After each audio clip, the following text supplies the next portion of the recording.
All your favorite products under one roof in Bahrain from our 14 branches at 27-year-old Megamart and Macromart. Bakery,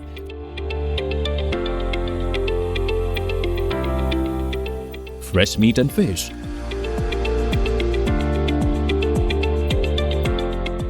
fruits and vegetables,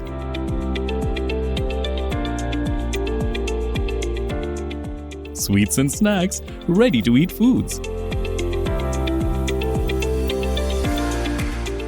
dairy products, grocery or consumer goods. To have a wonderful shopping experience, please visit your nearest Megamart Macromart branch. Megamart and Macromart, full of goodness. Our skin is the mirror of our soul. Our skin is our largest sensory organ. Our skin needs a healthy microbiome balance. This is regulated by its pH value, which protects the skin from pathogens, cold and ultraviolet rays.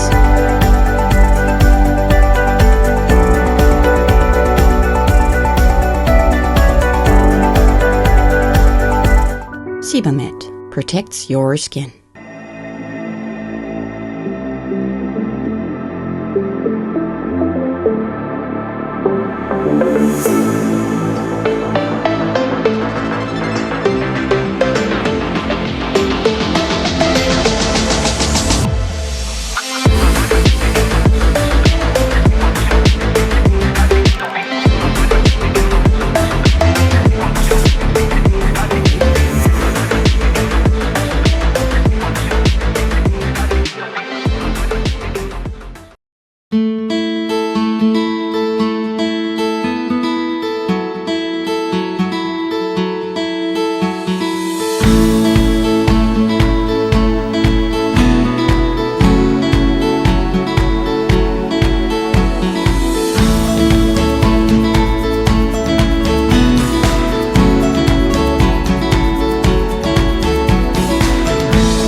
നമസ്കാരം, ഞാൻ Rajesh Perunkuzhi. BMC global live megamart big ലവിൻ്റെ ഇന്നത്തെ ഈ പുതിയ അധ്യായത്തിലേക്ക് ഏവർക്കും സ്വാഗതം.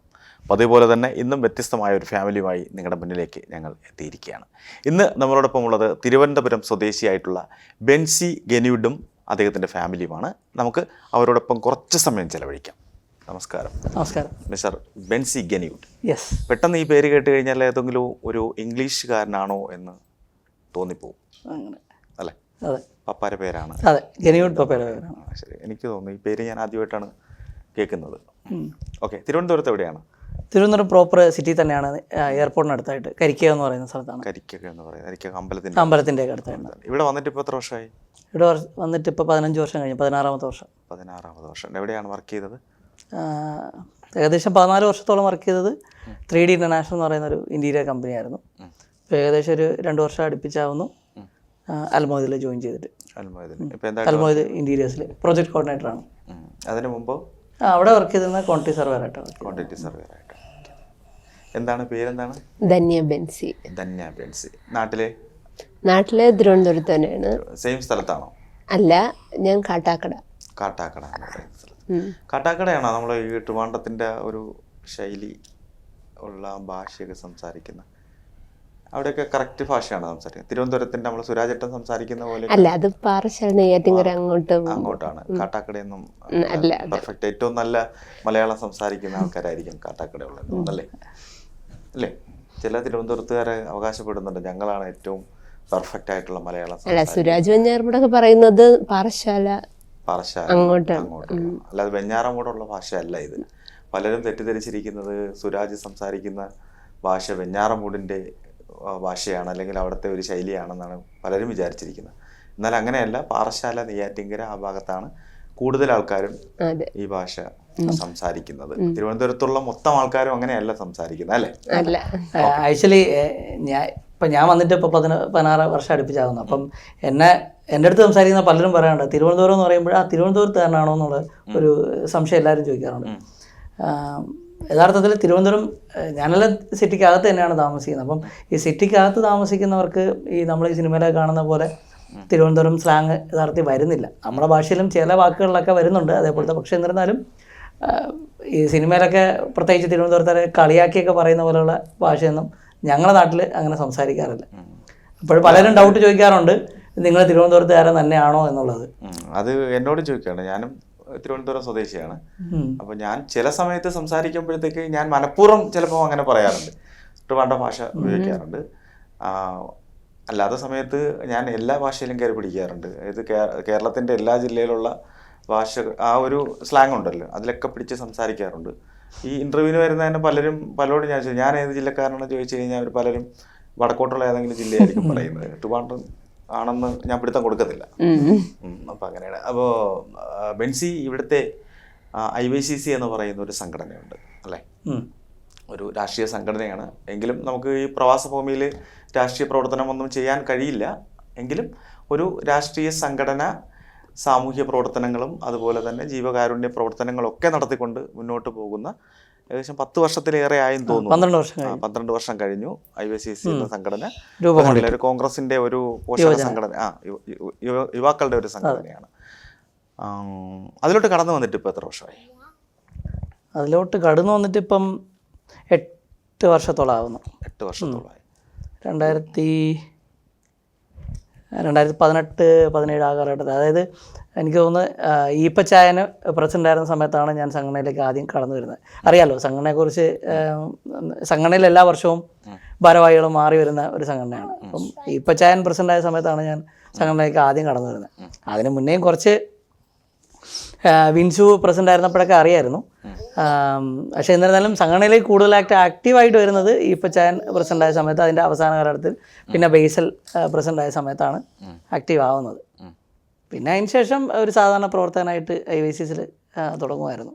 സംഘടനാ ഭാരവാഹിത്വമൊക്കെ വഹിച്ചിട്ടുണ്ട്? വഹിച്ചിട്ടുണ്ട്. ഏതൊക്കെ സംഘടനയുടെ ഭാരവാഹിത്വം വഹിച്ചത് കൊറോണയ്ക്ക് ശേഷം ആ കാലഘട്ടത്തിൽ സംഘടനയുടെ ജനറൽ സെക്രട്ടറി ആയിട്ടുണ്ട് ദേശീയ കമ്മിറ്റിയുടെ. അതിനുശേഷം ഇപ്രാവശ്യത്തെ കമ്മിറ്റി, ഈ വർഷം നടന്നുകൊണ്ടിരിക്കുന്ന കമ്മിറ്റിയുടെ ദേശീയ കമ്മിറ്റിയുടെ ട്രഷററാണ് ഞാൻ. ഇപ്പോൾ അതാണ് സംഘടനയുടെ നിലവിലെ ഭാരവാഹിത്വം. ഇതിനു മുമ്പ് നാട്ടിൽ രാഷ്ട്രീയ പ്രവർത്തനം നടത്തിയുള്ള അങ്ങനെ ഒരു എന്താ പറയണ്ടേ, ഞാൻ പഠിച്ചതെല്ലാം ഗവൺമെൻറ് സ്ഥാപനങ്ങളായതുകൊണ്ട് നമുക്ക് ഓപ്പണായിട്ട് രാഷ്ട്രീയത്തിനുള്ള ഒരു സാഹചര്യം ഉണ്ടായിരുന്നില്ല. പിന്നെ നാട്ടിൽ രാഷ്ട്രീയം എന്താ പറയുക, പപ്പ ഒരു എന്താ പറയുക കോൺഗ്രസ് പ്രവർത്തകൻ നേതാവൊക്കെ ആയത് കാരണം അതിൻ്റെ അനുഭാവിയായിരുന്നു. അല്ലാതെ സംഘടനയുടെ അവിടുത്തെ നാട്ടിലെ ഒരു ഭാരവാഹിത്വമൊന്നും വഹിച്ചിട്ടില്ല. പക്ഷെ അതിനുള്ള ഭാഗ്യം ലഭിച്ചത് ഇവിടെ വന്നതിന് ശേഷം പ്രവാസ ഭൂമികയിൽ വന്നിട്ടാണ് അല്ലേ? കല്യാണമൊക്കെ എപ്പോഴായിരുന്നു കഴിഞ്ഞത്? 2015 കല്യാണം. 2015. എങ്ങനെയാണ് പുള്ളിക്കാരത്തെ കണ്ടുമുട്ടിയത്? തന്നെ പറയൂ. അച്ഛൻ്റെത് മനോരമ ക്ലാസ് ഫേഡ്സിൽ ഇട്ടിട്ടുണ്ടായിരുന്നു. അത് എൻ്റെ അങ്കിള് നോക്കിയിട്ടാണ്, അങ്ങനെയാണ് ബന്ധപ്പെടുന്നതും എല്ലാം. ശരി. കല്യാണം പെട്ടെന്ന് തന്നെ നടന്നു. അപ്പം അത് കഴിഞ്ഞിട്ട് ഒരു ഡിസംബറിലാണ് അച്ഛൻ വന്ന് കാണുന്നത്. അത് കഴിഞ്ഞ് ജനുവരിയിൽ എൻഗേജ്മെൻറ്റ് നടത്തി. പിന്നെ അച്ഛൻ ഗൾഫിലോട്ട് വന്നായിരുന്നു. ഞാനും ഇപ്പോൾ ജോലി ചെയ്യുന്നുണ്ടായിരുന്നു ചെന്നൈയിൽ ഒരു ഹോസ്പിറ്റലിൽ. അപ്പോൾ ഞാൻ അവിടെ നിന്ന് റിസൈൻ ചെയ്തിട്ട് നാട്ടിൽ വന്നു. പിന്നെ ഓഗസ്റ്റിലാണ് ഞങ്ങളുടെ കല്യാണം. ഇവിടെ വർക്ക് ചെയ്യുന്നുണ്ട് നേഴ്സായിട്ട്, ഹോസ്പിറ്റൽ ഫീൽഡ് തന്നെ. ഹോസ്പിറ്റൽ ഫീൽഡിലാണ്. നാട്ടിൽ എവിടെയാ വർക്ക് ചെയ്തോണ്ടിരുന്നെന്ന് പറഞ്ഞ? ഏത് ഹോസ്പിറ്റലായിരുന്നു? നാട്ടില് കിംസിൽ വർക്ക് ചെയ്തിട്ടുണ്ട്. കിംസിലാണ് ചെന്നൈയിൽ? ചെന്നൈയിൽ 1 വർഷം വർക്ക് ചെയ്തു. അത് കഴിഞ്ഞ് മാരേജിന് ശേഷം ഞാൻ കിംസിൽ അതെ ട്രിവാൻഡ്രം കിംസിൽ 2.5 വർഷം അവിടെ വർക്ക് ചെയ്തായിരുന്നു. അതിനുശേഷം കല്യാണമൊക്കെ കഴിച്ചിട്ടാണ് ഇങ്ങോട്ട് വന്നത്. ബെൻസിയെ കുറിച്ച് പലരും പറഞ്ഞു കേട്ടിട്ടുണ്ട്, ബെൻസി ഭയങ്കര ദേഷ്യക്കാരനാണെന്ന്. സത്യമാണോ? ദേഷ്യം വരാത്ത ആളാ. എന്ന് വെച്ചാൽ കളിയാക്കാൻ വേണ്ടി പറഞ്ഞതാണോ എന്ന് എനിക്കറിയത്തില്ല. ബെൻസിയുടെ 1-2 ഫ്രണ്ട്സാണ് എൻ്റെ അടുത്ത് ഇങ്ങനെ പറഞ്ഞത്. ഇല്ല, എന്ന് വെച്ചാൽ ഇപ്പോൾ അച്ഛൻ അങ്ങനെ ദേഷ്യപ്പെടാറില്ല. എന്ന് വെച്ചാൽ ഇപ്പം നമ്മളെന്തേലും ഇപ്പം ഞാൻ തന്നെ എന്തെങ്കിലും ഒരു കാര്യം സീരിയസ് ആയിട്ട് ഇങ്ങനെ പറഞ്ഞാലും അച്ഛൻ അതെന്തായാലും കളിയായിട്ടായിരിക്കും എടുക്കുന്നത്, ദേഷ്യം വരാറില്ല. അപ്പം അച്ഛൻ്റെ തന്നെ അമ്മയും ഇത് ചേച്ചിയൊക്കെ ചോദിക്കാറുണ്ട്, ഇത് എങ്ങനെയാ ബെൻസി എങ്ങനെയാ നിന്നോട് ദേഷ്യപ്പെടാറുണ്ടോ എന്ന് ഇങ്ങോട്ട് ചോദിക്കാറുണ്ട്. കാരണം അങ്ങനെയാന്ന് വെച്ചാൽ ആരോടും അങ്ങനെ ദേഷ്യപ്പെടാറില്ല. വളരെ സൗമ്യ സ്വഭാവം അതെ, ഒരു മനുഷ്യനാണ്. അതെ, ഒരു നല്ല ഒരു മനസ്സിന് ഉടമയാണ് ബെൻസി കെനിയൂട്ട് എന്ന് പറയുന്ന രാഷ്ട്രീയ പ്രവർത്തകൻ. അത് ഓരോരുത്തർക്കും ഓരോ കാഴ്ചപ്പാടായിരിക്കും. പിന്നെ എന്താ പറയണ്ട, ദേഷ്യം വരാത്തവരാരുമില്ല. ദേഷ്യപ്പെടേണ്ട സ്ഥലത്ത് ദേഷ്യപ്പെടണം, അത്രേ ഉള്ളൂ. അല്ലാതെ പിന്നെ ദേഷ്യം കൊണ്ടു നടക്കാറില്ല. ഇപ്പം എന്തെങ്കിലും ഉണ്ടെങ്കിൽ അത് അപ്പോൾ തന്നെ പറഞ്ഞ് കളയാറുണ്ട്. പിന്നെ ആകെ നമുക്കൊരു ചെറിയ ലൈഫല്ലേ ഉള്ളൂ, അതിൽ ഇങ്ങനെ ദേഷ്യം പിടിച്ചുകൊണ്ടിരിക്കേണ്ട ആവശ്യമില്ലല്ലോ. ഈ ബഹ്റൈനിൽ വന്നിട്ട് ഈ IYCC എന്ന് പറയുന്ന ഒരു സംഘടനയിൽ മാത്രമാണോ പ്രവർത്തിച്ചത്, അല്ലാതെ വേറെ ഏതെങ്കിലും? ഇവിടെ ഒരുപാട് സാംസ്കാരിക സംഘടനകൾ, ജീവകാരുണ്യ പ്രവർത്തനങ്ങളൊക്കെ ചെയ്യുന്ന ഒത്തിരി സംഘടനകളുണ്ട്. വേറെ ഏതെങ്കിലും സംഘടന നമ്മളെ ജില്ലയായിട്ട് ബന്ധപ്പെട്ട സംഘടനകളൊക്കെ ഉണ്ട്, അതിലേതെങ്കിലും പ്രവർത്തിച്ചിട്ടുണ്ടോ? തിരുവനന്തപുരം നിവാസികളുടെ സംഘടനയായിട്ടുള്ള അനന്തപുരി അസോസിയേഷൻ, അനന്തപുരി അസോസിയേഷൻ്റെ മെമ്പർഷിപ്പ് കൺവീനർ കൂടിയാണ്, അതിൻ്റെ സെക്രട്ടറി കൂടിയാണ് ഞാൻ. അത്യാവശ്യം എന്താ പറയുക, പൊതുസമൂഹത്തിലെല്ലാം ഇടപെടുന്ന ഒരു സംഘടന തന്നെയാണ് അനന്തപുരി അസോസിയേഷൻ. നമ്മളിപ്പം ഈ നോമ്പുമായി ബന്ധപ്പെട്ട് നമ്മൾ ഈ പാവപ്പെട്ടവർക്ക് ഫുഡ് കിറ്റ് വിതരണം ചെയ്യുന്നുണ്ട്. അതുപോലെ തന്നെ കഷ്ടപ്പെടുന്ന കുടുംബങ്ങളെല്ലാം സഹായിക്കുന്നുണ്ട്. അത്യാവശ്യം എന്താ പറയുക, IYCC പോലെ തന്നെ എന്താ പറയുക സാമൂഹിക പ്രവർത്തനം എന്ന് പറഞ്ഞു കഴിഞ്ഞാൽ നമ്മളിവിടെ ഇപ്പോൾ IYCC ആണെങ്കിലും രാഷ്ട്രീയത്തിന് വേണ്ടി മാത്രമല്ലല്ലോ, നമ്മൾ ആൾക്കാരുടെ എന്താണോ ആൾക്കാർക്ക് ഉപകാരപ്പെടുന്ന രീതിയിൽ അവർക്ക് എന്ത് ചെയ്യാൻ കഴിയും എന്നുള്ളത് തന്നെയാണ് ഇവിടെയുള്ള IYCC ആയിരുന്നാലും മറ്റ് സംഘടനകൾ, ഓരോ സംഘടനകളും ഇപ്പം ഓരോ ജില്ലകൾക്ക് വേണ്ടിയിട്ടുള്ള സംഘടനകൾ അവർ ശ്രമിക്കുന്നത്. അതിൻ്റെ ഭാഗമായിട്ട് IYCCയുടെ കൂടെ അതിലുള്ള പ്രവർത്തനം പോലെ തന്നെ അനന്തപുരി അസോസിയേഷനിലെയും ആക്റ്റീവായിട്ടുള്ള പ്രവർത്തനങ്ങളായിട്ട് മുന്നോട്ട് പോവുകയാണ്. മോളെ ഇതുവരെ പരിചയപ്പെട്ടില്ല. ഹായ് മോളു, എന്താ പേര്? വാട്സ്ആപ്പ് മോക്ക് ആക്ച്വലി എന്താ പറയുക, ഇന്ന് വയ്യാതിരിക്കുമായിരുന്നു, അതിൻ്റെ ഒരു ബുദ്ധിമുട്ടുണ്ട്, ചുമയാണ്. മോളുടെ പേര് ജോന മരിയ ബെൻസി. ജോന മരിയ ബെൻസി. ഹായ്. ഹായ് പറയ്. ഇവിടെ ക്യാമറ നോക്കിയാണ്. അങ്ങനെയൊക്കെയാണ് കാര്യങ്ങൾ. പിന്നെ ബെൻസി, ബഹ്റൈനിലെ ഒരു ജീവിതം എല്ലാവരും പറയുന്നതെന്ന് വെച്ചാൽ ബഹ്റൈനിൽ ജീവിക്കാൻ ഭയങ്കര എന്താ പറയുക, വളരെ രസകരമാണ്. ബഹ്റൈനിൽ വന്നവരൊക്കെ പിന്നെ തിരിച്ച് നാട്ടിലേക്ക് പോയി കഴിഞ്ഞാൽ വീണ്ടും തിരിച്ചു വരും എന്നൊക്കെയാണ് മൊത്തത്തിൽ പ്രവാസികൾ പറയാറുള്ളത്. അതിനോട് ഞാനും യഥാർത്ഥത്തിൽ കേരളം വിട്ട് അല്ലെങ്കിൽ തിരുവനന്തപുരം വിട്ട് കുറച്ച് പകുതിയോളം ദൂരം സഞ്ചരിച്ചിട്ടുണ്ട്, എറണാകുളം തൃശ്ശൂർ വരെയൊക്കെ. പക്ഷേ അതിന് പുറത്തേക്ക് ആദ്യമായിട്ട് പോകുന്നത് ബഹ്റിനിലേക്കാണ് വരുന്നത്. എന്നെ സംബന്ധിച്ചിടത്തോളം ബഹ്റിൻ ഇനി എനിക്ക് മറ്റൊരു കൺട്രിയിൽ ഓഫർ കിട്ടിയാൽ പോലും എനിക്ക് പോകുന്നതിനോട് താല്പര്യമില്ല. അപ്പോൾ അത്രത്തോളം ഞാൻ ബഹ്റിനെ ഇഷ്ടപ്പെടുന്നു. എന്ന് പറഞ്ഞു കഴിഞ്ഞാൽ മറ്റ് ഇപ്പോൾ ഓരോരുത്തരും പറയുന്ന അപേക്ഷിച്ച് നോക്കുവാണെങ്കിൽ ബഹ്റിൻ എന്തുകൊണ്ടും നമുക്ക് ജീവിക്കാൻ പറ്റുന്ന ഒരു രാജ്യം തന്നെയാണ്. പ്രത്യേകിച്ച് മലയാളികളെല്ലാം ഇവിടെ എന്താ പറയുക, ചെറിയ രാജ്യമായതുകൊണ്ട് തന്നെ എല്ലാവരെയും പരസ്പരം നമുക്ക് തിരിച്ചറിയാൻ പറ്റുന്ന ആൾക്കാരാണ് ഇവിടെ ഉള്ളത്. അതുകൊണ്ട് തന്നെ സുന്ദരമായിട്ടുള്ള ലോകമാണ് ബഹ്റിലുള്ളത്. ഇവിടെ ജോലി ചെയ്തവരാരും തന്നെ പോയി കഴിഞ്ഞാൽ, പ്രത്യേകിച്ച് പ്രവാസികൾക്ക് ഏതെങ്കിലും ബഹ്റിൻ മാത്രമല്ല മറ്റേതെങ്കിലും രാജ്യത്ത് ജോലി ചെയ്ത് തരുന്നാൽ അവർക്ക് പിന്നെ പെട്ടെന്ന് നിർത്തി ഒരു പച്ച പിടിക്കുന്നതിനുള്ള ബുദ്ധിമുട്ട് എല്ലാവരും പറഞ്ഞു കേട്ടിട്ടുണ്ട്. അതുകൊണ്ട് തന്നെ എല്ലാവരും കയറി വരാൻ ശ്രമിക്കുന്നുണ്ട്. പ്രത്യേകിച്ച് ബഹ്റിൽ നിന്നവരെല്ലാവരും തന്നെ മറ്റു രാജ്യങ്ങളിലേക്ക് പോകാതെ ബഹ്റിലേക്ക് തന്നെ വരുന്നതാണ് ഞാനും കണ്ടിട്ടുള്ളത്. തീർച്ചയായിട്ടും. അതുപോലെ തന്നെ സ്വന്തം ഭാര്യ ഒരു നേഴ്സാണ്. നേഴ്സ് എന്നുള്ള നിലയിൽ ബെൻസിക്ക് എന്തെങ്കിലും, അതായത് പ്രതീക്ഷിക്കാതിരുന്ന സമയത്ത് എന്തെങ്കിലും പുള്ളിയുടെ ഭാഗത്ത് നിന്ന് എന്തെങ്കിലും ഒരു ഗുണമായിട്ട് എന്തെങ്കിലും കിട്ടിയിട്ടുണ്ടോ? നേഴ്സ് എന്നുള്ള എന്ന് പറഞ്ഞു കഴിഞ്ഞാൽ നേഴ്സുമാരെല്ലാവരും അറിയാമല്ലോ, അവർ ഏത് കഷ്ടപ്പാടും സഹിക്കാൻ കഴിയുന്ന ഒരാളാണ് നേഴ്സുമാർ എന്ന് പറഞ്ഞാൽ. മാലാഖമാർ എന്ന് പറഞ്ഞാൽ പറയുന്നതിന് കാരണമുണ്ട്. എന്ന് പറഞ്ഞു കഴിഞ്ഞാൽ നമുക്ക് എന്താ പറയണ്ടേ, ചിലപ്പം അറപ്പ് തോന്നുന്ന കാര്യങ്ങൾ വരെയും ജോലിയുടെ ഭാഗമായിട്ട് അവർക്കതിൽ ശമ്പളം എന്നുള്ളതല്ല, അവരതൊരു സേവനമായിട്ട് കരുതിക്കൊണ്ടാണ് ഇപ്പോഴാണ് പല നേഴ്സുമാർക്കും അത്യാവശ്യം നല്ല സാലറി എല്ലാം കിട്ടി തുടങ്ങിയത്. അതിന് മുന്നേ എല്ലാം തീരെ തുച്ഛമായിട്ടുള്ള ശമ്പളം, പലരും ലോൺ എടുത്ത് പഠിച്ചവർക്ക് പോലും ലോൺ പോലും തിരിച്ചടയ്ക്കാൻ പറ്റാത്ത രീതിയിലുള്ള നിലയിലാണ് പലരും മുന്നോട്ട് പോയിക്കൊണ്ടിരിക്കുന്നത്. അപ്പോൾ ആ ഒരു നിലയിൽ നേഴ്സുള്ള നിലയിൽ എന്താ പറയുക, പുള്ളിക്കാരി ചെയ്യുന്ന ജോലിയെ ഞാൻ അതിൻ്റേതായ രീതിയിൽ ഞാൻ കാണുന്നു. അതിന് ആ അറിയിക്കുന്ന എന്താ പറയുക ആദരവ് ഞാൻ കൊടുക്കുന്നു. പിന്നെ എനിക്ക് എന്തെങ്കിലും അനുഭവം ഉണ്ടായിട്ടുണ്ടെന്ന് ചോദിച്ചു കഴിഞ്ഞാൽ ഞാൻ പ്രത്യേകിച്ച് ഞാൻ ഹോസ്പിറ്റലിൽ പോകാൻ ഉദ്ദേശിക്കുന്ന ഒരാളല്ല. എന്ന് പറഞ്ഞാൽ ചെറിയ എന്തെങ്കിലും അസുഖം ഉണ്ടെങ്കിൽ പോലും ഹോസ്പിറ്റലിൽ പോയി മരുന്ന് കഴിക്കുക അങ്ങനെയൊന്നും ശീലമില്ല. എന്തെങ്കിലും ചെറിയ അസുഖം ഉണ്ടെങ്കിൽ തന്നെ വീട്ടിൽ വന്ന് കുളിച്ച് കഴിഞ്ഞാൽ എനിക്ക് ഉറങ്ങി കഴിഞ്ഞാൽ എനിക്ക് അസുഖം പോകുമെന്നാണ് എൻ്റെ ഒരു വിശ്വാസം. അപ്പോൾ ഒരു ദിവസം ഇതേപോലെ എനിക്ക് തോന്നിയെന്ന് പറഞ്ഞു കഴിഞ്ഞാൽ എനിക്കിപ്പോൾ എന്തെങ്കിലും ബുദ്ധിമുട്ടുണ്ടെങ്കിൽ ഞാൻ ഒമിറ്റ് ചെയ്ത് കഴിഞ്ഞാൽ ആ ബുദ്ധിമുട്ട് എനിക്ക് മാറാറുണ്ട്. നമുക്കിപ്പോൾ വിമ്മിഷ്ടം എന്തെങ്കിലും തോന്നുവാണെങ്കിൽ ഇപ്പോൾ ഒരു ദിവസം ഇതേപോലെ ജോലി കഴിഞ്ഞ് വന്നപ്പോഴത്തേക്കും എനിക്കെന്തോ ഒരു വിമ്മിഷ്ടം, എന്താണ് ഫുഡ് പോയിസൺ ആണോ അല്ലെങ്കിൽ കഴിച്ചതിൻ്റെ ദഹിക്കാത്ത എന്തോ ആണ്. അപ്പം വീട്ടിനകത്താണ്. അപ്പം വീട്ടിൽ ചെന്ന് കയറുന്നതിനിടയിൽ നമുക്ക് ചില സമയത്ത് നമുക്ക് പ്രതീക്ഷിക്കാത്തതിന് മുന്നേ ആയിട്ട് നമുക്ക് വൊമിറ്റിംഗ് എല്ലാം വരാറുണ്ട്. അങ്ങനെ ആ ഒരു സിറ്റുവേഷനിൽ ഒന്നുമില്ല, എന്താ പറയണ്ടേ, ട്രേയോ അല്ലെങ്കിൽ ഒന്നുമില്ല, കയ്യിൽ തന്നെയാണ് ശരണം. അപ്പോൾ അതും ഒരു മടി കൂടാതെ പുള്ളിക്കാരി ഒരു പ്രാവശ്യം ചെയ്ത് എനിക്കിപ്പോഴും ഓർമ്മയുണ്ട്. അതൊക്കെ തന്നെയാണ്. അതിപ്പം എല്ലാ നേഴ്സുമാരും അങ്ങനെ തന്നെയാണ്. അപ്പോൾ അതെനിക്ക് മറക്കാനാവാത്ത ഒരു അനുഭവം തന്നെയാണ്. എന്താ പറയുക, ഇപ്പം നമ്മുടെ വീട്ടിലായിരുന്നാലും ഇപ്പം അമ്മയ്ക്കായിരുന്നാലും പപ്പയ്ക്കായിരുന്നാലും അവരെല്ലാം കെയർ ചെയ്യുന്നതിന് മറ്റ് എന്താ പറയുക ഈ മരുമക്കളെ കാട്ടി നേഴ്സുമാർക്ക് കുറച്ചുകൂടി എഫേർട്ട് എടുക്കാൻ സാധിക്കുമെന്ന് ഞാൻ വിശ്വസിക്കുന്നു. അല്ല, ഇത് മുൻകൂട്ടി കണ്ടുകൊണ്ടാണോ പുള്ളിക്കാരത്തെ കല്യാണം കഴിച്ചത്? അതൊന്നുമല്ല. അങ്ങനെയൊന്നുമില്ല. ദൈവം നമ്മുടെ എന്താ പറയുക പേരിൽ ഒരാളെ എഴുതി വെച്ചിട്ട് പോയി, അത്രേ ഉള്ളൂ. അല്ലാതെ ഇപ്പം നേഴ്സുമാർ. പക്ഷേ വേറൊരു കാര്യം എന്ന് പറഞ്ഞാൽ ഞാൻ പെണ്ണ് കാണാൻ പോയാൽ ആകെ 5-6 പെണ്ണ് മാത്രമേ കാണാൻ പറ്റുള്ളൂ. അപ്പോൾ അതിൽ തന്നെ കണ്ടതിൽ കൂടുതൽ പേരും നേഴ്സുമാരായിരുന്നു. അല്ലാതെ നഴ്സിനെ തന്നെ പോയതല്ല. ഇല്ല. ആഴ്ചയിൽ 1-2 കല്യാണം എന്താ പറയുക നമ്മൾ ഇതിന് മുന്നേ നോക്കുമല്ലോ, കല്യാണത്തിന് ഫിക്സ് ചെയ്യുന്നതിന് മുന്നേ നോക്കിയതെല്ലാം തന്നെ നഴ്സുമാരായിരുന്നില്ല. അതിൽ കാര്യമൊന്നുമില്ല. എന്താണ് ഈ നഴ്സിംഗ് ഫീൽഡ് തിരഞ്ഞെടുക്കാനുള്ള കാരണം? ഞാൻ ചെറുതിലെ മുതലേ കണ്ട് വളരുന്നത് എൻ്റെ അമ്മ എൻ്റെ വീട്ടിൽ ആരേലും പ്രായമായി ആരേലും ഒരാളുണ്ടാവുമോ, ഞാൻ ചെറുതിലെ മുതലേ കാണുന്നത് അങ്ങനെയാണ്.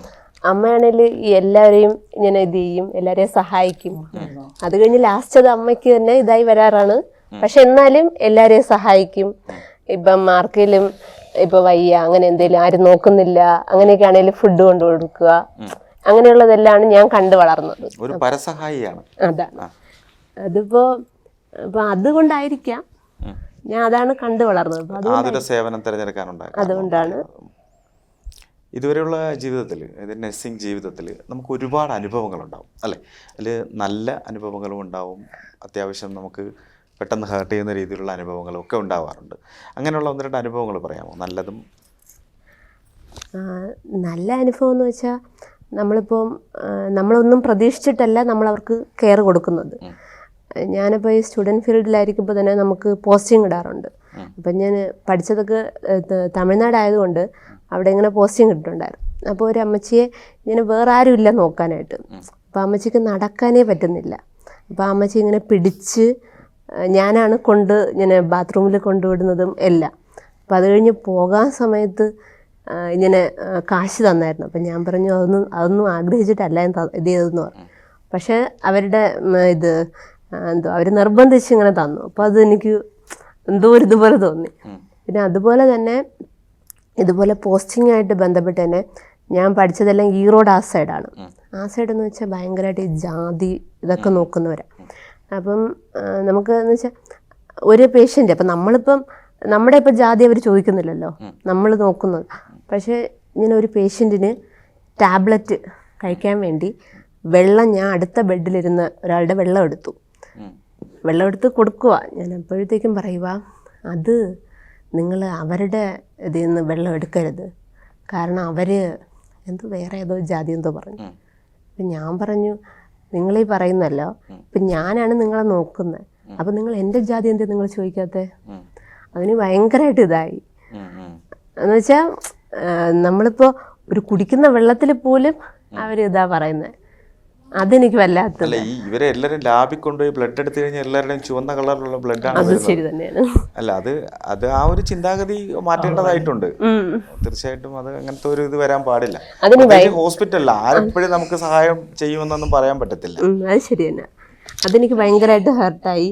ഞാനതിങ്ങനെ പറയുകയും ചെയ്തു. എനിക്കത് ഭയങ്കരമായിട്ട് ഇതായി. അതുപോലെ നല്ല ഇത് പലർക്കും നമ്മൾ നല്ല കാര്യങ്ങൾ ചെയ്യുമ്പോൾ ഇപ്പോൾ ഒരാൾ ക്യാഷ് തന്നു എന്ന് പറയും, അതുപോലെ നമുക്ക് ഒരുപാട് അനുഗ്രഹങ്ങൾ കിട്ടുന്ന രീതിയിലുള്ള, അതായത് ഇപ്പോൾ ഒരു പേഷ്യൻ്റ് അഡ്മിറ്റായിട്ട് കിടന്നു, അവരോടൊന്ന് വെക്കറ്റ് ചെയ്ത് പോകുന്ന സമയത്ത് ചിലപ്പോൾ നമ്മുടെ അടുത്ത് വന്നിട്ട് മോളെ ദൈവം അനുഗ്രഹിക്കട്ടെ, അങ്ങനെയൊക്കെ ഉണ്ടായ അനുഭവങ്ങൾ എന്തെങ്കിലും ഉണ്ടോ? ഇത് അതും ഒരു പേഷ്യൻറ്റിന് ഇതുപോലെ പോസ്റ്റിംഗ് സമയത്ത് തന്നെ കൂടുതലും പാവപ്പെട്ട പേഷ്യൻസ് അങ്ങനെയുള്ള. അപ്പോഴത്തേക്കും ഞാൻ ഇഞ്ചക്ഷൻ എന്തോ കൊടുത്തതാണ്. അപ്പോഴത്തേക്ക് ഇഞ്ചക്ഷൻ കൊടുത്തപ്പോഴത്തേക്ക് അത് കഴിഞ്ഞിട്ട് അവർ പറഞ്ഞു, എനിക്കത് നിങ്ങൾ ഇഞ്ചക്ഷൻ ഇത് ചെയ്തായിരുന്നു, ഞാൻ അറിഞ്ഞതുപോലും ഇല്ല എന്ന് പറഞ്ഞിട്ട് ഇങ്ങനെ തലയിൽ കൈവച്ച് ഇത് ചെയ്തായിരുന്നു. ഇതുപോലെ എനിക്കിങ്ങനെ ഞാൻ മുമ്പ് എടുത്തിട്ടുണ്ട്, പക്ഷെ എനിക്ക് ഇങ്ങനെയൊന്നും ഉണ്ടായിട്ടില്ല എന്ന് പറഞ്ഞിട്ട്. അതുപോലെ അതായത് നമുക്ക് പെട്ടെന്ന് ഹേർട്ട് ചെയ്യുന്ന രീതിയിലുള്ള അനുഭവങ്ങൾ പല നഴ്സുമാരും പറയുന്നത് കേട്ടിട്ടുണ്ട്. മീൻസ് ഇപ്പോൾ ഏതെങ്കിലും ആക്സിഡൻറ്റ് കേസോ അങ്ങനത്തെ കേസുകളൊക്കെ വരുമ്പോഴത്തേക്ക് അവർ പെട്ടെന്ന് വയലൻ്റ് ആവുകയൊക്കെ ചെയ്യാറുണ്ട്. അങ്ങനെ ആരെങ്കിലും വയലൻ്റ് ആയിട്ടുള്ള അങ്ങനത്തെ എക്സ്പീരിയൻസ് എന്തെങ്കിലും ഉണ്ടോ? അങ്ങനെയല്ല, ഞാൻ ഈ പഠിച്ചു കഴിഞ്ഞിട്ട് പിന്നെ ഓപ്പറേഷൻ തിയേറ്റർ ആയിരുന്നു 1 വർഷം. പിന്നെ ഞാൻ വർക്ക് ചെയ്ത് കിംസിൽ കാത്ത് ലാബ് ആയിരുന്നു. അതുകൊണ്ട് അങ്ങനെയുള്ളതൊന്നും അങ്ങനെയുള്ളതൊന്നും ഉണ്ടായിട്ടില്ല. ശരി. ഈ ബഹ്റൈനിൽ വന്നിട്ട് എന്തെങ്കിലും നല്ല അനുഭവങ്ങൾ ഉണ്ടായിട്ടുണ്ടോ? ബഹ്റൈൻ ഹോസ്പിറ്റൽ ഫീൽഡിൽ ഇവിടെ പലരും നല്ല നല്ല അനുഭവങ്ങൾ ഉണ്ടായിട്ടുണ്ടെന്ന് പറയാറുണ്ട്. എന്നുവെച്ചാൽ ഇവിടുത്തെ ബഹ്റൈനിലുള്ള നമ്മുടെ സുഹൃത്തുക്കളുണ്ടല്ലോ, അവരൊക്കെ ഇങ്ങനെ ഹോസ്പിറ്റലിൽ നഴ്സുമാരെയൊക്കെ ഭയങ്കരമായിട്ട് റെസ്പെക്റ്റ് ചെയ്യുന്ന ആൾക്കാരാണെന്ന് കേട്ടിട്ടുണ്ട്. അത് ശരിയാ, എല്ലാവരും നല്ല റെസ്പെക്റ്റാ തരുന്നത് നമുക്ക്. നമ്മളിപ്പോൾ വേറൊന്നും ചെയ്യുന്നില്ല അവർക്ക്, ജസ്റ്റ് ചിലപ്പോൾ ഒരു BP നോക്കുക അല്ലെങ്കിൽ ഒരു ഷുഗർ നോക്കി കൊടുക്കുമായിരിക്കും നമ്മൾ ചെയ്യുന്നത്. അത് നമ്മുടെ പ്രൊഫഷൻ്റെ ഭാഗമായിട്ട് നമ്മൾ ചെയ്യുന്നതാണ്. പക്ഷെ അവരത് കഴിഞ്ഞിട്ട് താങ്ക് യു സോ മച്ച് എന്നൊക്കെ പറഞ്ഞ് ഇങ്ങനെയൊക്കെ പറയുമ്പോഴത്തേക്കും അത് നമുക്ക് ഭയങ്കര ഇതായിട്ട് തോന്നാറുണ്ട്. എല്ലാവരും അങ്ങനെ തന്നെയാണ്. നമ്മുടെ എന്തായാലും ഒരു നല്ലൊരു എക്സ്പീരിയൻസ് തന്നെയാണ് ഇവിടുത്തെ ബഹ്റൈനിൽ. അതായത് എനിക്ക് തോന്നുന്നു പ്രവാസം, അതായത് ഗൾഫ് രാജ്യങ്ങളിൽ ഈ ആരോഗ്യ മേഖലയിൽ വർക്ക് ചെയ്യുമ്പോഴത്തേക്കാണ് നമുക്ക് നല്ല നല്ല അനുഭവങ്ങൾ ഉണ്ടാകുന്നത്, നാട്ടിലെ അപേക്ഷിച്ച് നോക്കുമ്പോൾ. അതായത് നമുക്ക് നല്ല മനസ്സമാധാനമായിട്ടും സന്തോഷമായിട്ടും വർക്ക് ചെയ്യാനും ഒക്കെ ഈ ഗൾഫ് രാജ്യങ്ങളിൽ തന്നെയാണ് നല്ലതെന്നാണ് എനിക്ക് തോന്നുന്നത്. അതുപോലെ തന്നെ ഒരുപാട് നഴ്സുമാർ ഞങ്ങളോടൊപ്പം ഇതുപോലെ ഇൻ്റർവ്യൂവിൽ വന്നിട്ട് പലരും പറയുന്നതും കേട്ടിട്ടുണ്ട്. ഏതായാലും എന്നും ബഹുമാനിക്കപ്പെടുന്ന ഒരു മേഖല തന്നെയാണ് ആരോഗ്യ മേഖല എന്ന് പറയുന്ന, പ്രത്യേകിച്ച് നഴ്സുമാർ. ഇത് ഒരു കൊറോണ വരേണ്ടി വന്നു നഴ്സുമാരെ എല്ലാവരും തിരിച്ചറിയാൻ വേണ്ടിയിട്ട്, അല്ലേ? അവരെയൊക്കെ ഏറ്റവും കൂടുതൽ റെസ്പെക്റ്റ് ചെയ്തതും ഇപ്പം റെസ്പെക്റ്റ് ചെയ്യാനുള്ള ഒരു കാരണം എന്ന് പറയുന്നതും തന്നെയായിരുന്നു, അല്ലേ? അതിന് ഏതായാലും നമ്മുടെ ഭൂമിയിലെ മാലാഖമാരെ എന്നും ആൾക്കാർ ബഹുമാനിക്കേണ്ടതാണ്, അവർക്ക് വേണ്ടി പ്രാർത്ഥിക്കേണ്ടത്. എന്നുവെച്ചാൽ ഒരു മടിയും കൂടാതെ നമുക്ക് എന്തെങ്കിലും ഒരു അത്യാഹിതം സംഭവിച്ചു കഴിഞ്ഞാൽ നമ്മളോടൊപ്പം നിന്ന് നമുക്ക് വേണ്ടി പ്രവർത്തിക്കുന്നവരാണ്, നമ്മളെ സഹായിക്കുന്നവരാണ്, അല്ലേ? പിന്നെ ബെൻസി, ഇങ്ങനെയുണ്ട് വേറെന്തൊക്കെയാണ് വിശേഷങ്ങൾ? ജോലിയൊക്കെ എങ്ങനെ പോകുന്നു? ജോലിയെല്ലാം നന്നായിട്ട് പോകുന്നു, ദൈവം അനുഗ്രഹിച്ച്. ഇപ്പം തിരക്കാണ് ജോലിയിൽ. അത് തന്നെയാണല്ലോ വേണ്ടത്. ജോലിയിൽ തിരക്കുണ്ടെങ്കിൽ മാത്രമല്ലേ എന്താ പറയുക നമുക്ക് എല്ലാവർക്കും ജോലി ഉണ്ടാകുന്നത്. തിരക്ക് ബിസി വർക്ക് പോവാണ്. ദൈവം അനുഗ്രഹിച്ച് നന്നായിട്ട് പോകുന്നു. ശരി. പിന്നെ ഈ ആഹാരം ഉണ്ടാക്കുന്ന കാര്യത്തിലൊക്കെ ബെൻസി എന്തെങ്കിലും സഹായിക്കാറുണ്ടോ വീട്ടിൽ? ഇല്ല, ഒന്നും സഹായിക്കാറില്ല. ചിലപ്പോൾ ഒരു പക്ഷേ ഇല്ല, സഹായിക്കത്തില്ല. മുമ്പ് ഞാൻ ഒരു ഹോസ്പിറ്റലിൽ വർക്ക് ചെയ്തത് 12 മണിക്കൂറായിരുന്നു. അപ്പോഴത്തേക്കും ഞാൻ രാവിലെ 9 മണിക്ക് പോകുന്നു, വരുന്നത് രാത്രി 9 മണിക്കാണ്. അപ്പോഴൊക്കെ സഹായിക്കാറുണ്ടായിരുന്നു. പിന്നെ പിന്നെ എൻ്റെ ജോലിയൊക്കെ എനിക്ക് 8 മണിക്കൂർ ജോലിയേ ഉള്ളൂ. ഞാനാണ് അച്ഛൻ വരുന്നതിന് മുന്നേ ഞാനാണ് എത്തുന്നത്. പിന്നെ അങ്ങനെ ചെയ്യാറില്ല. അപ്പം എന്തെങ്കിലും ആണെങ്കിൽ ഒന്ന് ചെയ്യാവോ എന്ന് പറഞ്ഞു കഴിഞ്ഞാൽ ചെയ്യാറുണ്ട്. ബെൻസിയിൽ ഇഷ്ടപ്പെടാത്ത 2-3 കാര്യങ്ങൾ പറയാമോ? ഇതുവരെ ബെൻസിയോട് തുറന്നു പറയാത്ത കാര്യങ്ങളായിരിക്കണം, ഇപ്പോഴായിരിക്കണം അത് പ്രേക്ഷകർക്ക് മുമ്പിലായിരിക്കണം പറയേണ്ടത്. മീൻസ് എന്തെങ്കിലുമൊക്കെ ഇഷ്ടപ്പെടാത്ത കാര്യങ്ങൾ ഉണ്ടാവില്ല, ദേഷ്യം വരുന്ന രീതിയിലുള്ള എന്തെങ്കിലും ഒരു ക്യാരക്ടർ ഉണ്ടാവൂലേ ബെൻസി? അതെന്ന് വെച്ചാൽ നമ്മളെന്തെങ്കിലും ഞാൻ എന്തെങ്കിലും ഒരു കാര്യം പറയാൻ വേണ്ടി വരുമ്പോൾ അജയ് മൊബൈലിൽ നോക്കിക്കൊണ്ടായിരിക്കും ഇരിക്കുന്നത്. അതെനിക്ക് ഇഷ്ടമല്ല. ഞാൻ പലപ്പോഴും പറഞ്ഞിട്ടുണ്ട്, എന്നാലും അതുപോലെ തന്നെയാണ്. ബെൻസി വേറെ പ്രശ്നമൊന്നുമില്ല, ഒന്ന് പേടിപ്പിച്ചാൽ മതി, അടിക്കാന്ന് വേണ്ട. ഓക്കെ, പറഞ്ഞു. അത് പിന്നെ അതൊക്കെ നല്ല ഏതെങ്കിലും ഗുണങ്ങൾ ചോദിച്ചാൽ പറയാൻ പറ്റുമോ? നല്ലതെന്ന് വെച്ചാൽ ഇത്ര നമ്മളിപ്പം ഞാനിപ്പം എത്ര ദേഷ്യപ്പെട്ടാലും അച്ഛൻ ദേഷ്യപ്പെടാറില്ല. അച്ഛനിപ്പം ഞാനിപ്പോൾ എന്തെങ്കിലും നല്ല ഗുണം. അല്ല, ഇപ്പം നമ്മളിപ്പോൾ ഒരു സീരിയസ് ആയിട്ടൊരു കാര്യം പറഞ്ഞാലും ഞാനത് ടെൻഷനായിട്ടായിരിക്കും പറയുന്നത്. അത് അച്ഛനത് അങ്ങനെ എടുക്കാറില്ല. അപ്പോൾ ദേഷ്യമല്ലേ വരേണ്ടത് ഇല്ലേ? വളരെ സീരിയസ് ആയിട്ടൊരു കാര്യം പറഞ്ഞപ്പോഴത്തേക്ക് തമാശ ആക്കിയിട്ട് എന്തോ ഇത് ദേഷ്യമല്ലേ തോന്നേണ്ട നമുക്ക്? അല്ല, ഇപ്പം നമ്മളൊരു ടെൻഷനായിട്ടിരിക്കുമ്പോൾ വേറൊരാളും ടെൻഷനായി കഴിഞ്ഞാൽ നമുക്ക് കൂടുതൽ ടെൻഷൻ ആവത്തല്ലേ ഉള്ളൂ. ഇതിപ്പോൾ ടെൻഷൻ ആവത്തില്ലല്ലോ. എപ്പോഴും അങ്ങനെ തന്നെയാണ്. എന്നുവെച്ചാൽ ഇപ്പോൾ നമ്മൾ എന്തെങ്കിലും ഒരു സീരിയസ് പറഞ്ഞാലും അല്ലെങ്കിൽ വേറെ എന്തെങ്കിലും പറഞ്ഞാലും എന്തെങ്കിലും ഒരു പ്രോബ്ലം ആണ് എന്ന് പറഞ്ഞാലും അതേ ഇത് തന്നെയാണ്. ഒരു മാറ്റമില്ല, ഒരു പ്രതികരണം. പുള്ളിക്കാരത്തിനെ കുറിച്ച് ചോദിച്ചു കഴിഞ്ഞാൽ ബെൻസിക്ക് പറയാൻ പറ്റുമോ? പറയണോ? അഡ്ജസ്റ്റ് ചെയ്ത് ജീവിക്കാൻ അറിയാം. അതൊക്കെ തന്നെയാണല്ലോ വേണ്ടത്. ബെൻസിയുടെ കൂടെ അല്ലേ ജീവിക്കണം, അങ്ങനെ ആയല്ലേ പറ്റുമോ? അത്ര തന്നെയാണ്. അല്ല, ഇപ്പൊ പറഞ്ഞ നല്ല ഗുണങ്ങളാണോ അതോ? നല്ല ഗുണങ്ങളും എന്താ പറയണ്ടേ, നല്ല ഗുണങ്ങളെന്ന് പറയുന്നത് അത് തന്നെയാണ്. അഡ്ജസ്റ്റ് ചെയ്ത് ജീവിക്കാൻ പറ്റുക എന്നത് തന്നെയാണ് നല്ല ഗുണം. പിന്നെ ഏതൊരു എന്താ പറയണ്ടേ ഭർത്താവിനെ സംബന്ധിച്ചിടത്തോളം സ്വന്തം വീട്ടിൽ എന്താ പറയണ്ടേ വീട്ടിലെ പാരൻസൊക്കെ ആയിട്ടായിരുന്നാലും നന്നായിട്ട് പോവുക, അല്ലെങ്കിൽ അവരെ കെയർ ചെയ്യുക എന്നതൊക്കെ തന്നെയാണ് എല്ലാവരും ആഗ്രഹിക്കുന്നത്. ആ കാര്യത്തിൽ ഞാൻ ഹാപ്പി തന്നെയാണ്. അതൊക്കെ തന്നെയാണ് നല്ല ഗുണം. പിന്നെ ചീത്ത ഗുണമെന്ന് ചോദിച്ചു കഴിഞ്ഞാൽ അങ്ങനെ ഒന്നും ഇല്ലടാ പോയി ആയിരിക്കും പറഞ്ഞു വരുന്നത്. ഇല്ല, അങ്ങനെയല്ല.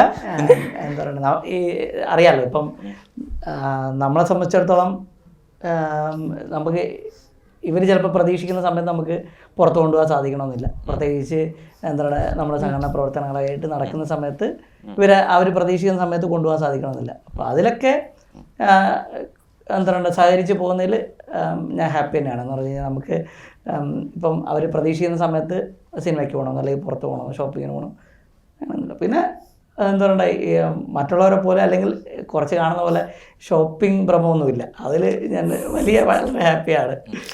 ഇപ്പോൾ പുള്ളിക്കാരെ ഈ സംഘടനയായിട്ട് ബന്ധപ്പെട്ട് നടക്കുന്നതിൽ എന്തെങ്കിലും ബുദ്ധിമുട്ടുണ്ടോ? അങ്ങനെ ബുദ്ധിമുട്ടൊന്നുമില്ല. പിന്നെ എന്താ മിക്ക സമയത്തും അങ്ങനെ തന്നെയാണ്. എന്ന് വെച്ചാൽ വീട്ടിലെ ആള് കാണത്തില്ല.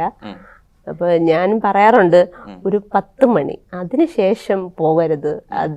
10 മണിക്കൊക്കെ ശരി, 10 മണി വരെ ഓക്കെ, അത് കഴിഞ്ഞ് വീട്ടിൽ വരണം എന്ന് പറഞ്ഞ് ഞാൻ ഇത് ചെയ്യാറുണ്ട്. അല്ല, ഈ 10 മണി എന്താണ് സംഭവം? എല്ലാവരും പറയുന്നതാണല്ലേ, ഈ ഭാര്യമാരെല്ലാവരും ഭർത്താക്കന്മാർ ഒരു 10 മണിക്ക് മുമ്പ് വീട്ടിൽ കയറിക്കോണം. ഇത് ആരെങ്കിലും പറഞ്ഞ കാര്യമാണ് ഈ 10 മണി എന്നുള്ളത്? അങ്ങനെയല്ല ഞാൻ പറഞ്ഞത്. എല്ലാ സ്ത്രീകൾക്കും അതുകൊണ്ടല്ല ഞാൻ പറഞ്ഞത്. ഇപ്പം അച്ഛനെല്ലാം ഡ്രൈവ് ചെയ്യുന്നതാണ്. അപ്പൊ നമുക്ക് എന്തായാലും നമ്മൾ ജോലി ചെയ്യുന്നതാണ്. അപ്പൊ നമുക്ക് സംഘടന അതിൻ്റെ ഇതായിട്ട് പോകുന്നത് തന്നെയാണ്, ജോലിയും ചെയ്യണം. അപ്പൊ നമുക്ക് റെസ്റ്റും ആവശ്യമല്ലേ. അതുകൊണ്ട് ഞാൻ പറയുന്നത് 10 മണിക്ക് ശേഷം ഡ്രൈവ് ചെയ്യരുത്, അതാ പുള്ളിക്കാരത്ത് ഉദ്ദേശിച്ചത്. അങ്ങനെയാണല്ലേ? എന്ന് വെച്ചാൽ ഇങ്ങനെ അതാകുമ്പോഴത്തേക്കും അച്ഛൻ വരുന്നത് ലേറ്റ് ആയിട്ടായിരിക്കും. അത് കഴിഞ്ഞ് പിറ്റേ ദിവസം ചിലപ്പോൾ നേരത്തെ ഓഫീസിൽ പോകണമായിരിക്കും. അപ്പോഴൊക്കെ ലേറ്റ് ആയിട്ട് വന്ന് കിടന്നു കഴിഞ്ഞാൽ അതാണ് ഞാൻ ഉദ്ദേശിക്കുന്നത്. നേരത്തെ പറഞ്ഞല്ലോ, കെയർ ചെയ്യുന്ന കാര്യത്തിൽ പുള്ളിക്കാരി നല്ല അതിലൊക്കെ ഓക്കെ ആണെന്ന് പറഞ്ഞാൽ ഞാൻ പുള്ളിക്കാരിയുടെ ഒരു ഇതെന്ന് പറയുന്നത് നമ്മൾ ഉറങ്ങുന്ന ആ സമയമുണ്ടല്ലോ, ആ ക്വാണ്ടിറ്റി ഓഫ് ഉറക്കമാണ് പുള്ളിക്കാരി കുറയുന്നതനുസരിച്ചിട്ട് പറയുന്നത്. അപ്പോൾ ആ ഒരു കാര്യത്തിൽ പുള്ളിക്കാരി പറയാറുണ്ട്, നേരത്തെ വന്നു കഴിഞ്ഞാലേ നമുക്ക് കിടന്നുറങ്ങാൻ പറ്റത്തുള്ളൂ. നമ്മൾ പരിപാടി ലേറ്റ് തീർന്നാലല്ലേ നമുക്ക് ഇറങ്ങാൻ പറ്റും. പ്രത്യേകിച്ച് സംഘടനയുടെ ഭാരവാഹിത്വത്തിലൊക്കെ ഇരിക്കുമ്പോൾ നമുക്ക് ജസ്റ്റ് തല കാണിച്ചിട്ട് മാത്രം പോകാൻ കഴിയത്തില്ല. നല്ല ലേറ്റ് ആകുമ്പോഴത്തേക്കുള്ള ഇതാണ് പറയുന്നത്. ഈ ഇപ്പോൾ പറഞ്ഞല്ലോ 10 മണിക്ക് വീട്ടിൽ കയറണമെന്ന് പറഞ്ഞല്ലേ, അപ്പോൾ സംഘടനാ പ്രവർത്തനമായിട്ട് ബന്ധപ്പെട്ട് ഈ 10 മണിക്ക് ശേഷം ഏതെങ്കിലും ഒരു വേദിയിൽ ഇരിക്കുന്ന സമയത്ത് മാനസികമായിട്ട് മീൻസ് ആ വീട്ടിലേക്ക് പോകണമെന്നുള്ളൊരു വ്യാവലാതി വന്നിട്ടുണ്ടോ? അങ്ങനെയൊന്നുമില്ല. ഇപ്പം 10 മണിക്ക് ശേഷം ലേറ്റ് ആവില്ല എന്ന് പറഞ്ഞു കഴിഞ്ഞാൽ അറിയാമല്ലോ, നമ്മുടെ പല പരിപാടികളും കുറച്ച് ലേറ്റ് ആയിട്ടായിരിക്കും തീരുന്നത് തന്നെ. അപ്പം അതുകൊണ്ട് തന്നെ മെസ്സേജ് അയക്കാറുണ്ട്, ഇറങ്ങാറായോ ഇറങ്ങിയോ എന്നുള്ള മെസ്സേജ് അയക്കാറുണ്ട്. ഇല്ല എന്ന് പറഞ്ഞു കഴിഞ്ഞാൽ അതവിടെ കഴിഞ്ഞു. പിന്നെ ഇറങ്ങുമ്പോഴത്തേക്കും ഇടയ്ക്ക് ഇങ്ങനെ ചോദിക്കാറുണ്ട് ഇറങ്ങിയോ എന്നുള്ളത്. അത്രേ ഉള്ളൂ. അല്ലാതെ 10 മണിക്ക് തന്നെ കയറണം എന്ന് അങ്ങനെയുള്ള ഇതൊന്നുമില്ല, ഷാർട്ടിയൊന്നുമില്ല. പിന്നെ നമ്മുടെ പരിപാടിയെല്ലാം കഴിയുമ്പോൾ തന്നെ ലേറ്റ് ആവും, പിന്നെ 10 മണിക്കൊന്നും നമുക്ക് എത്താനും സാധിക്കത്തില്ല. ഇവിടെ വെച്ച് സംഭവിച്ച എന്തെങ്കിലും മറക്കാൻ പറ്റാത്ത എന്തെങ്കിലും ഇൻസിഡൻ്റ് ഉണ്ടോ ബഹ്റൈനിൽ വെച്ചിട്ട്? മറക്കാൻ പറ്റാത്തതെന്ന് പറഞ്ഞു കഴിഞ്ഞാൽ ഇപ്പം ഒരു സാമൂഹ്യ പ്രവർത്തകനായിട്ടിരിക്കുമ്പോൾ നമുക്ക് മറക്കാനാവാത്ത ഇതെന്ന് പറയുന്നത് നമ്മൾ പൊതുസമൂഹത്തിൽ ഇടപെടുന്നത് തന്നെയാണ്. അപ്പോൾ ആ ഒരു നിലയിൽ നോക്കുവാണെങ്കിൽ നമ്മൾ കൊറോണ കാലത്ത് ചെയ്ത കാര്യങ്ങളൊക്കെ തന്നെയാണ്.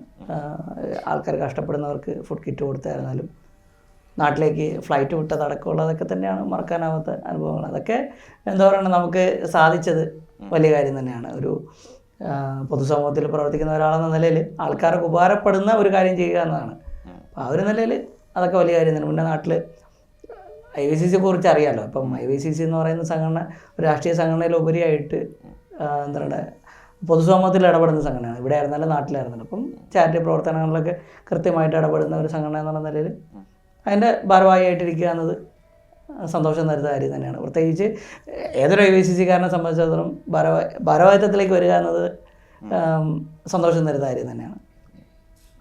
പിന്നെ അതിൻ്റെ കൂട്ടത്തിലാണ് ഇപ്പം അനന്തപുരി അസോസിയേഷൻ്റെ ഭാരവാഹി എന്നുള്ളതിന്, അതും നന്നായിട്ട് പോകുന്നു.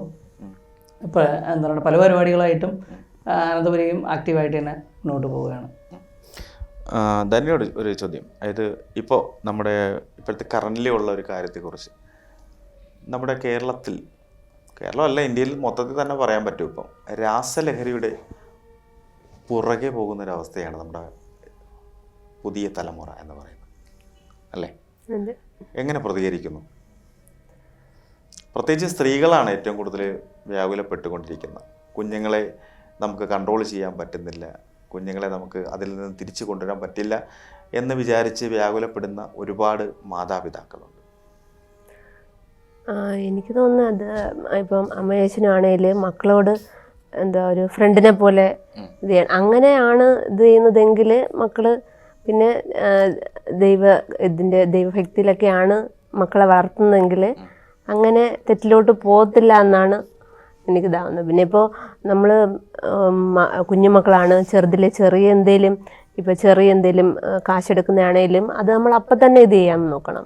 അതൊക്കെ കുഴപ്പമില്ല, അങ്ങനെ വിടാനല്ല നോക്കേണ്ടത്. ഇപ്പം ചിലപ്പം ഫ്രണ്ട്സിൻ്റെ കൂടെ ഇത് ചെയ്യുന്നു, ഇപ്പോൾ ഫ്രണ്ട്സിനെ ആണെങ്കിലും നമ്മൾ നോക്കാമല്ലോ. ഇപ്പോൾ ഫ്രണ്ട്സൊക്കെ നല്ല ഫ്രണ്ട്സ് ആണോ, അല്ലെങ്കിൽ എങ്ങനെ ചീത്ത ഫ്രണ്ട്സായിട്ടാണോ നമ്മുടെ മക്കൾ ഇത് ചെയ്യുന്നതെന്ന് നമ്മുടെ അച്ഛന്മാരൊന്നും ഇത് ചെയ്താൽ മതിയെന്നാണ് എനിക്ക്. അതായത് കുട്ടികളെ നമ്മൾ എപ്പോഴും മോണിറ്റർ ചെയ്യണം, അവർ ചെയ്യുന്ന ഓരോ പ്രവൃത്തികളും. പണ്ട് കാലങ്ങളിൽ സ്കൂളിൽ ടീച്ചർമാർ വടിയെടുത്ത് അടിക്കുമായിരുന്നു കുട്ടികളെ. ഇപ്പോൾ അങ്ങനെ ഒന്നുമില്ല. നല്ലൊരു ശതമാനം രക്ഷകർത്താക്കളും കുട്ടികളെ തല്ലുന്നതിൽ ഇപ്പോൾ അത്ര വലിയ താല്പര്യമില്ല. കുട്ടികൾ എന്തെങ്കിലും തെറ്റ് കാണിച്ചു കഴിഞ്ഞാലും അവരെ ജസ്റ്റ് ഒന്ന് ശകാരിച്ചിട്ട് അങ്ങ് വിടുന്ന ഒരവസ്ഥയാണ്. പണ്ടത്തെ പോലെ കുട്ടികളെ തല്ലുമ്പോഴത്തേക്ക് അച്ഛനമ്മമാർക്ക് വേദനിക്കുന്ന ഒരവസ്ഥയാണ്. അതുതന്നെയാണ് ഇപ്പോഴത്തെ ഏറ്റവും വലിയ പ്രശ്നമെന്ന് പറയുന്നത്. തല്ലേണ്ട സമയത്ത് കുട്ടികളെ തല്ലി തന്നെ വളർത്തണം. പണ്ട് കാലത്ത് നമ്മൾ സ്കൂളുകളിൽ നിന്നും ട്യൂഷൻ സെൻറ്ററുകളിൽ നിന്നൊക്കെ ഇഷ്ടംമാതിരി അടി കിട്ടിയിട്ടാണ് നമ്മൾ പഠിച്ചു വളർന്നു വന്നത്. പക്ഷേ ഇപ്പോഴത്തെ കാലത്ത് ഏതെങ്കിലും കുട്ടിക്ക് ചെറുതായിട്ടൊന്ന് ടീച്ചർമാരൊന്ന് പിച്ച പോലും ചെയ്യാറില്ല, അല്ലേ? പഠിച്ചില്ലെങ്കിൽ വേണ്ട. അന്നത്തെ കാലത്ത് പഠിച്ചില്ലെങ്കിൽ വിടത്തില്ല. ടെസ്റ്റ് പേപ്പർ ഇട്ട് കഴിഞ്ഞാൽ അടിച്ച് കൈ പൊട്ടിച്ച് എങ്ങനെയാലും പഠിപ്പിച്ചിട്ട്. അതാണ് ഇപ്പോഴത്തെ ഒരു പ്രശ്നം എന്ന് പറയുന്നത്. അപ്പോൾ യുവതലമുറയെ നമുക്ക് ആ പഴയ കാലത്തിൻ്റെ ആ ഒരു ഇതിലോട്ട് എനിക്കൊന്ന് കുറേ ആക്ടിവിറ്റീസും കാര്യങ്ങളൊക്കെ പണ്ടൊക്കെ നമ്മൾ സ്കൂൾ വിട്ട് വന്നിട്ടൊക്കെ പല രീതിയിൽ കളിക്കാനും അങ്ങനത്തെ കാര്യങ്ങളൊക്കെ ഉണ്ട്. പക്ഷേ ഇപ്പോഴത്തെ കുട്ടികൾ ക്ലാസ് കഴിഞ്ഞ് വീട്ടിൽ വന്നിട്ട് TV കാണുകയും അതുപോലെ കാർട്ടൂൺ, മൊബൈൽ ഫോണ് അങ്ങനത്തെ ഒരു ഇതിലോട്ടായിപ്പോയി. അവർക്ക് ശാരീരികമായിട്ട് പോലും ഒരു ആയാസം കിട്ടാത്ത രീതിയിലുള്ള ഇതിലോട്ട് വന്നു. മുമ്പൊക്കെ ആണെങ്കിൽ എല്ലാ വീടുകളിലും 2-3 മക്കളുണ്ടാവും. അപ്പം അവരുമായിട്ട് ഷെയർ ചെയ്ത് അങ്ങനെയൊക്കെ ഉള്ളൊരു സ്നേഹബന്ധമൊക്കെ ഉണ്ട്. ഇപ്പോഴത്തെ വീടുകളിലൊക്കെ എല്ലാം ഒരു കൊച്ച് അങ്ങനെയൊക്കെ ആയിരിക്കും. അപ്പോൾ പിന്നെ ആ കൊച്ചിനെല്ലാം എൻ്റേത് മാത്രമാണ് എന്നൊരു ചിന്തയായിരിക്കും. അത് കഴിഞ്ഞ് ഒരു സമൂഹത്തിലോട്ട് ഇറങ്ങുമ്പോഴത്തേക്കും അല്ല എനിക്കിപ്പം അത് വേണമെന്ന് പറഞ്ഞാൽ ഉടനെ സാധിച്ചു കൊടുക്കുന്ന അച്ഛനും അമ്മയായിരിക്കും. നമ്മുടെ ചെറുപ്പത്തിലൊന്നും അങ്ങനെയൊന്നും ഇത് ചെയ്തിട്ടില്ല. അപ്പം നമ്മൾ പറയുമ്പോഴത്തേക്ക് അങ്ങനെ ഒന്നും നമുക്ക് കിട്ടിയിട്ടില്ല. അതൊരു ഇതാണ്. ഇപ്പം സമൂഹത്തിലോട്ട് വന്ന് എനിക്കത് വേണം, എനിക്കതാണ് ഇഷ്ടം എന്ന് പറഞ്ഞാൽ അതൊന്നും നമുക്കിപ്പോൾ ഇഷ്ടമാണ് എന്ന് പറഞ്ഞ് നമുക്കൊന്നും പിടിച്ചു പറിക്കാൻ പറ്റത്തില്ല. അത് പക്ഷെ അവർക്ക് മനസ്സിലാവുന്നില്ല. അതാണ് തീർച്ചയായിട്ടും എന്തെങ്കിലും ഒരിക്കൽ ഇതൊക്കെ മനസ്സിലാവുന്ന ഒരു കാലം വരും. അച്ഛനും അമ്മയും ജീവിച്ച ആ ഒരു പാത തുടർന്നുകൊണ്ട് ഇപ്പോഴത്തെ തലമുറയും ജീവിക്കേണ്ടതാണ് അല്ലേ? തീർച്ചയായിട്ടും എന്നും അച്ഛനും അമ്മയും തന്നെ ആയിരിക്കണം കുട്ടികൾ മാതൃകയാക്കേണ്ടത്. അവരുടെ റോൾ മോഡൽ എന്നും അച്ഛനും അമ്മയും തന്നെ ആയിരിക്കണം. അപ്പോൾ എല്ലാവിധ ആശംസകളും നേരുന്നു. നിങ്ങളുടെ കുടുംബത്തിന് എല്ലാവിധ ഉയർച്ചകളും ഉണ്ടാകട്ടെ എന്ന് പ്രാർത്ഥിക്കുന്നു. മോള് ഉറങ്ങിപ്പോയി, എന്നാലും കുഴപ്പമില്ല. തീർച്ചയായിട്ടും എന്നും നിങ്ങൾക്ക് ഓർക്കാൻ പറ്റുന്ന രീതിയിലുള്ള കുറച്ച് കാര്യങ്ങൾ തന്നെയാണ് നമ്മൾ ഈ ഇൻ്റർവ്യൂവിലൂടെ, എനിക്ക് തോന്നുന്നു ഇന്നത്തെ ഇൻ്റർവ്യൂവിൽ നിങ്ങളെ പേഴ്സണലായിട്ടുള്ള കാര്യങ്ങളാണ് കൂടുതൽ നമ്മൾ ചർച്ച ചെയ്ത് പോയി എന്ന് തോന്നുന്നു. നിങ്ങൾക്ക് എന്നും ഫ്യൂച്ചറിലൊക്കെ ഈ വീഡിയോ എടുത്ത് കാണുമ്പോഴത്തേക്ക് മനസ്സിന് ഒരു സന്തോഷവും കുളിർമയൊക്കെ ഉണ്ടാകും. തീർച്ചയായിട്ടും എല്ലാവർക്കും, നിങ്ങളുടെ ഫ്രണ്ട്സിനും ബന്ധുക്കൾക്കും എല്ലാവർക്കും തീർച്ചയായിട്ടും ഈ വീഡിയോ ഷെയർ ചെയ്ത് കൊടുക്കണം. ഓക്കെ അല്ലേ? ഒരുപാട് സന്തോഷം. Thank you. BMC global live megamart big ലവിൻ്റെ ഇന്നത്തെ എപ്പിസോഡ് ഇവിടെ പൂർണ്ണമാവുകയാണ്. അടുത്ത ആഴ്ച മറ്റൊരു എപ്പിസോഡുമായി കാണുന്നവരേക്കും ഞാൻ Rajesh Perunkuzhi signing off. Good night.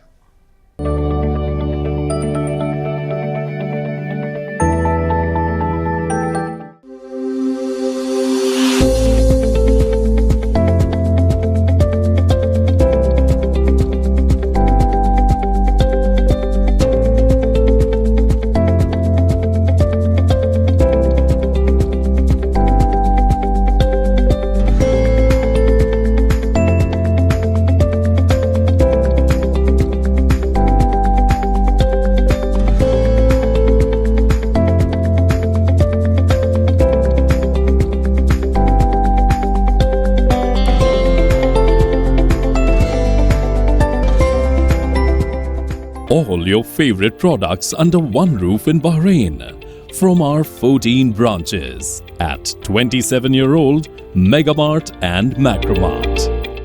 Bakery,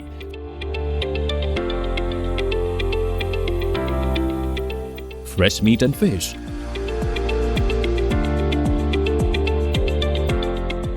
fruits and vegetables,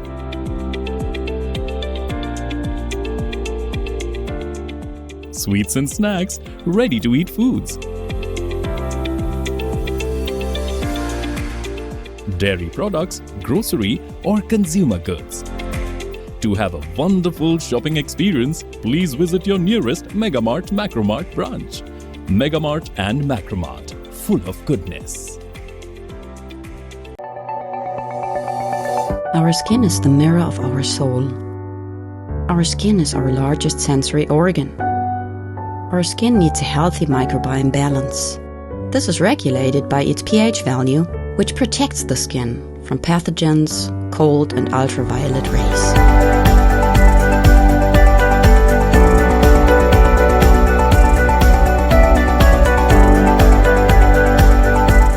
Sebamed protects your skin.